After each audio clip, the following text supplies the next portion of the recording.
Hello, সবাইকে স্বাগত জানাচ্ছি সেলফ ইমপ্রুভমেন্টের ডে 2-তে। আচ্ছা, সেলফ ইমপ্রুভমেন্ট মানে কি? মানে নিজেরই একটা বেটার ভার্জনকে নিজের মধ্যে থেকে বের করে আনা। অবশ্যই এটা আমার মতামত। আমার মনে হয় আমার সাথে অনেকেরই মতের মিল থাকবে এক্ষেত্রে। এবার নিজের বেটার ভার্জন আমরা কেন বার করব? কারণ আমরা নিজেকে ভালোবাসি। তো সবার প্রথমে নিজেকে ভালোবাসতে হবে। যদি নিজেকে নাই ভালোবাসি তাহলে তো আমরা কিছু করবোই না। আর কে আমাকে ভালোবাসছে কে বাসছে না, এটার থেকে বড় কথা নিজেকে ভালোবাসতে হবে।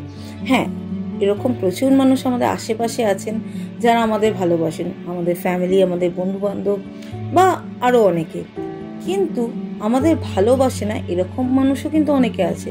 তাই কে আমায় ভালোবাসছে কে আমায় ভালোবাসছে না, এটার থেকে বড় কথা আমি আমাকে ভালোবাসি। তাই যা করবে নিজেকে ভালোবেসে করো। এই করতে হচ্ছে করো না। আর এই বলে না, বিন্দু বিন্দুতেই সিন্ধু হয়। তো অনেক বড় কিছু করে একদিনেই সবকিছু পাল্টে ফেলা যায় না। ছোট ছোট এফার্টস, ছোট ছোট কিছু হ্যাবিটসই আমাদের লাইফে কিন্তু আলটিমেটলি একটা ভালো ফলাফল দেয়।